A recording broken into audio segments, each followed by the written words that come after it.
ఆ మాజీ మంత్రి మరోసారి అమాత్య పదవి కోసం అరువులు చేస్తున్నారా? ఒక్క ఛాన్స్, లాస్ట్ ఛాన్స్. ఒకే ఒకసారి సైరన్ కారులో రయ్యమంటూ దూసుకెళ్లి ఇక రిటైర్మెంట్ తీసుకుంటానని అంటున్నారా? టీడీపీ అధిష్టానం మాత్రం అంత సీన్ లేదప్పా అని చెప్తోందా? సదరు ఎమ్మెల్యే సంధిస్తున్న 52 రోజుల సెంటిమెంట్ అస్త్రమేంటి? అది వర్కౌట్ అయ్యే అవకాశం ఎంత?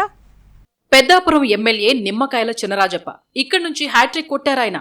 తొలి నుంచి టీడీపీలోనే ఉన్నప్పటికీ 2014లో ఫస్ట్ టైం పోటీ చేసే అవకాశం వచ్చింది. బొడ్డు ఫ్యామిలీ సైకిల్ దిగేసి ఫ్యాన్ పంచన చేరడంతో చినరాజప్పకు ప్రత్యక్ష రాజకీయాల్లో పోటీ చేసే అవకాశం వచ్చింది. తొలిసారి ఎమ్మెల్యే అయినప్పటికీ 2014 నుంచి 19 వరకు ఉన్న టీడీపీ ప్రభుత్వంలో హోంమంత్రిగా, డిప్యూటీ సీఎంగా రాజప్పకు బాగానే కలిసి వచ్చింది. అయితే సామాజిక సమీకరణాల దృష్ట్యా ఆయనకిసారి అమాత్య యోగం దక్కలేదు. కాకినాడ జిల్లా నుంచి జనసేన తరపున డిప్యూటీ సీఎం పవన్ కళ్యాణ్ ప్రాతినిధ్యం వహించడంతో ఈ విడత జిల్లాలో టీడీపీ నేతలకు అవకాశం దక్కలేదు. ఈ క్రమంలో ఇటీవల పార్టీ పరంగా కూడా భారీ మార్పులు జరిగాయి. ఆ సందర్భంగా పొలిట్ బ్యూరోలో ఉన్న రాజప్పను ఆ పదవి నుంచి తప్పించేశారు. దాంతో గతంలో పెద్ద పదవులు అనుభవించిన రాజప్పను పార్టీ చిన్నవాడిని చేసేసిందని అనుకుంటున్నారట అనుచరులు. మరోవైపు ఆయనకు మళ్లీ పోటీ చేసే అవకాశం ఉండకపోవచ్చనే చర్చ కూడా మొదలైంది. పార్టీలో యువత, మహిళలకు ప్రాధాన్యత పెరుగుతోంది కాబట్టి లాస్ట్ ఛాన్స్ గా ఈసారి పునర్వ్యవస్థీకరణలో తనకు మంత్రి పదవి ఇవ్వాలని అడుగుతున్నారట నిమ్మకాయల.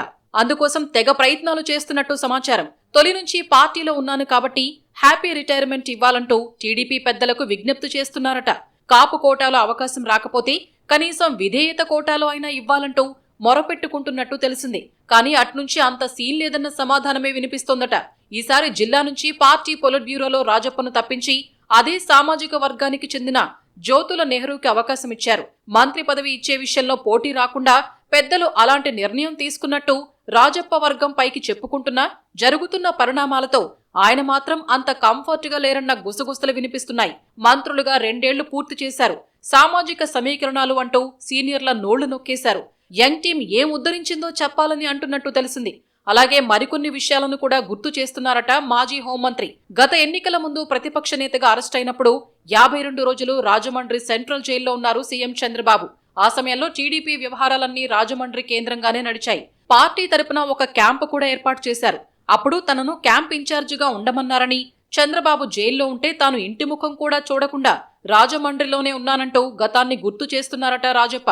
నాడు వైసీపీలో ఉన్న ఆనం, పార్థసారథి, సుభాష్ వంటి వారు ప్రస్తుతం కేబినెట్ లో ఉన్నారు.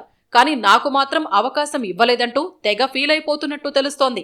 అసలు రాజకీయాలంటేనే ఇంతే, ఎంత కష్టపడ్డా బూడిదలో పోసిన పన్నీరు చేసేస్తారంటూ నిర్వేదపు మాటలు మాట్లాడుతున్నారట. మరోవైపు ఒక వర్గం మాత్రం చినరాజప్పకు పార్టీ చాలా అవకాశాలు ఇచ్చిందని గుర్తు చేస్తున్నారట.